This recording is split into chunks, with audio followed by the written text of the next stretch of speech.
Going back to Amanzi Mtoti, as you can see, visuals there we spoke to Mr. Makanya earlier on, who was saying that the president will be coming through. Simpiwe, the president has arrived. Talk us through what's happening right now.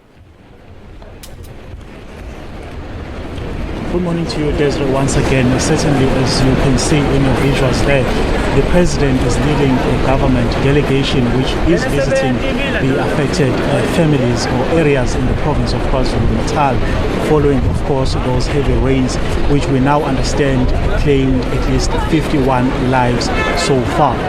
We are, however, told, Desiree, that there are quite a number of people who still remain displaced and homeless as a result of those heavy rains.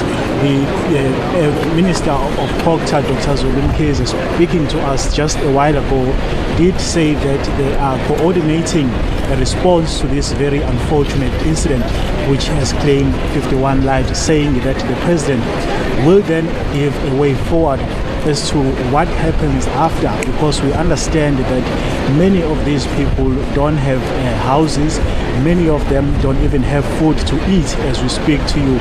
So the Culture Minister, Dr. Zulu Mkhize, outlining to us that as government they are here, they will be intervening, but the president will then give a way forward as to what sort of intervention that they will be providing going forward.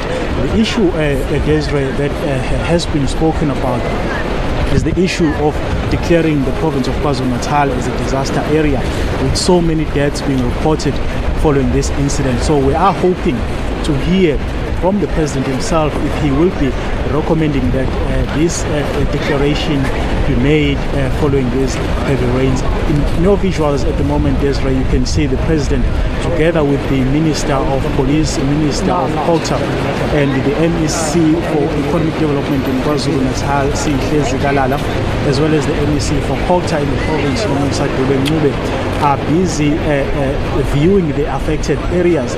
This, where we are at the moment, is Amanzi Mtoti, just south of Durban. This is the first stop that the president will be embarking upon in terms of visiting the affected areas. We understand also that after this visit, he will then make his way to a township called Umlazi, which is also south of Durban, which is said to be one of the most affected areas by these heavy rains and floods, which happened just a day before yesterday. At the moment in the visuals, you can see the disaster teams being led by the president of the country, Mr. Ramaphosa, viewing the affected areas. Earlier on, we did show you that house, which is completely damaged as a result of these heavy rains. The other issue, Desiree, if I may add, is the issue of the infrastructure of the eThekwini municipality, because speaking to residents here on the ground, we get a sense that they are not quite happy with the infrastructure that is currently in place in terms of the drainage system, saying that many of these infrastructure remain unserviced. As a result, they are neglected rather, and as a result we get to experience such when heavy rains occur in the province. The president is making his way towards us as I speak to you. He is being addressed there. He's addressing some of the community members. I can see perhaps they are saying a thing or two about the situation which they find themselves in at the moment. I'm gonna keep on updating you, Desiree, as to what is going to happen, because we are expecting the president to make his way to us, the members of the media, where he will be then be able to comment on the situation. Later on, Desiree, he is expected to go to the Eastern Cape, where he will also visit the affected areas, because we understand there from our colleagues in Kita Matiwana on the ground that there are quite a number of fatalities that have also been reported in that province of the Eastern Cape, even though the number is lower, much lower actually than what we are seeing here in KwaZulu-Natal. Earlier on, I did speak to the Culture spokesperson in KwaZulu-Natal, Lennox Mabaso, who did make mention of the fact that disaster teams are actually still being dispatched in various areas following those heavy rains to try and monitor and assess the damage, because when we slept yesterday, the number of fatalities was sitting at 32. But immediately when we woke up, Kokta MEC Nomuse Dubangube did then inform us that that number has risen to 53. This is quite a huge challenge for the government of KwaZulu-Natal, because it's not only the fatalities that is actually a problem, but it's also the issue of the infrastructure that has been damaged immensely following these heavy rains, and also those people who are victims who still remain in community halls because they do not have shelter at the moment. They don't have anything to eat. So we are hoping now that the president will be making his way towards us so that we can pose those questions to him about those who require assistance urgently after this tragedy. Desiree, expect to join us. Simpiwe, the damage seems so extensive. What kind of ideas are being discussed at the moment in terms of what can be done for repairs? What the Minister of Kokta, Dr. Zulim, said a few moments ago, actually, before you came to us, was that they are coordinating a response as various government departments to ensure that whatever happens going forward now is actually able to address some of the concerns that have been raised by residents of the KZN municipality, and also in terms of fixing the infrastructure of the municipality. Kokta Minister Dr. Zulim did say the government will be working tirelessly to ensure that the communities, the various communities are assisted in terms of servicing and fixing the infrastructure that has been damaged as a result of these floods. The president and his entourage are standing right at the edge of the damaged road. Is that road stable still, the rest of it?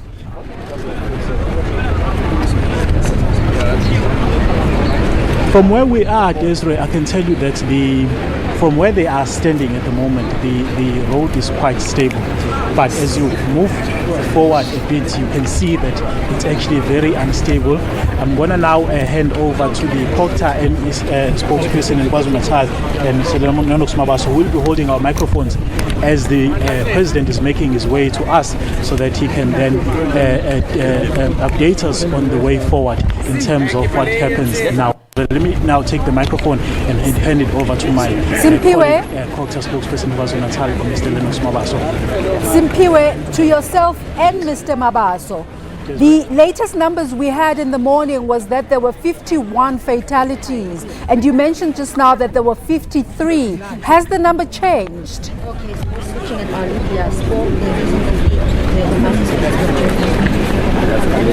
We are hoping to get an official update in terms of the number of fatalities that has been recorded up to today.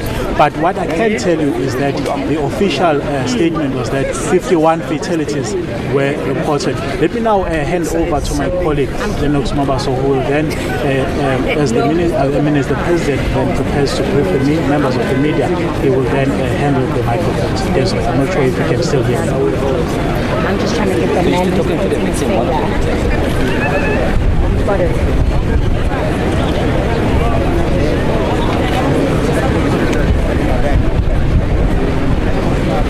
If I can cut in there, I can tell you that the president is currently talking to some of the victims that have been affected by these floods, which is what he has committed to do during his visit here in the province of KwaZulu-Natal, to visit various community members and to hear from them on the ground as to how affected are they by these heavy rains.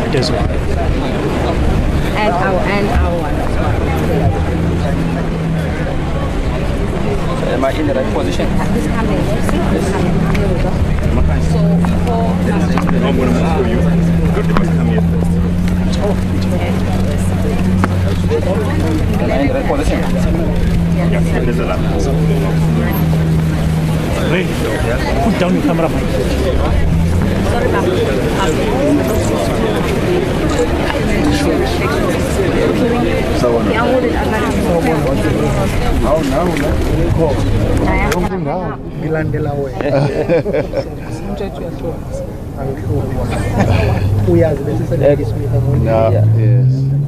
Yes, the president is here. As we indicated on earlier on, the president has had to cut his trip short. We are going to hear from the president about this devastating incident that has happened in KwaZulu-Natal. Over to Mr. President. Well, we just arrived this morning from Egypt in Cairo, where we were having a meeting on the conflict in Libya and Sudan. And when we heard about the disaster that has befallen our people here in KZN and in the Eastern Cape, we felt that we needed to come and see for ourselves what is happening and what has happened. And we pass our condolences to the families of those who have died in this terrible disaster. We are saddened by what has happened here. The loss of life is never something that pleases anyone, particularly as it happens unexpectedly. But we also want to commend the rescue services, both at national level, at provincial level, and at local government level.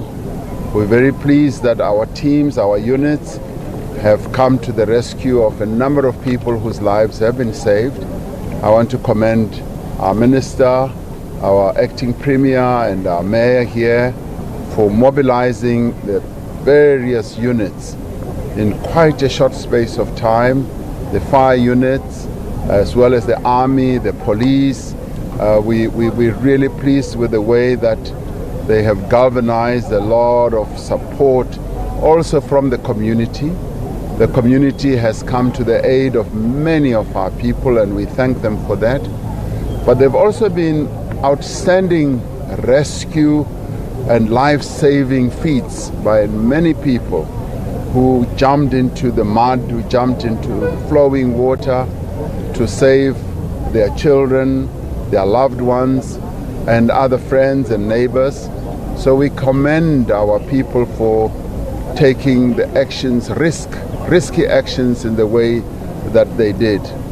And obviously, government at all levels is giving as much assistance as we possibly can, particularly for those who are displaced. There are more than 1,000 people who are now displaced, and I've been very pleased to hear that our local government, our provincial government, as well as our national departments, police and cooperative governance, the ministry, have all joined hands to provide shelter for those who are displaced. And we thank various non-governmental organizations, the Gift of the Givers and other rescue organizations, for coming to the aid of those who are in need. They provided food, shelter, mattresses and beds, and also toilet facilities in various community halls. And as government at national level, I immediately contacted our treasury and said, do we have money to assist our people? And they said, President, we have the money. So money is going to be mobilized to assist our people. These are emergency situations that we budget for.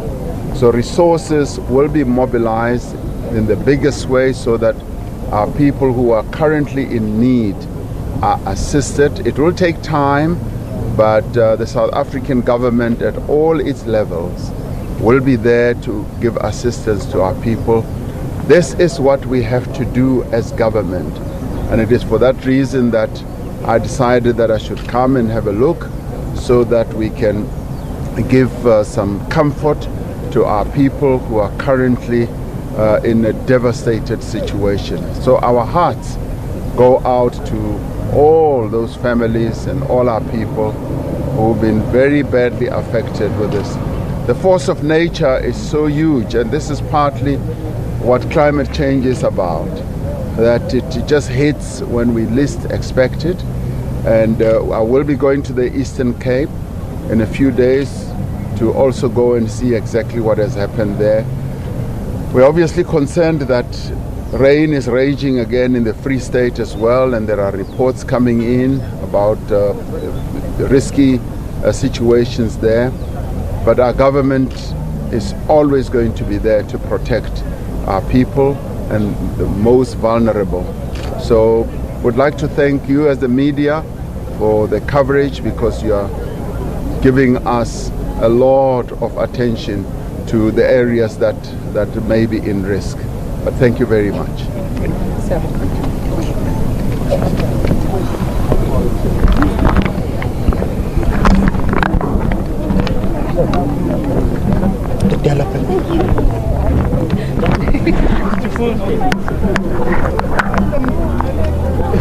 Well, Desiree, there you have it from the President of the Republic, Mr. Cyril Ramaphosa, who has just briefed members of the media, saying that the government is aware of the situation that is happening on the ground, saying that the government is aware of the situation and is trying all that it can to assist those affected.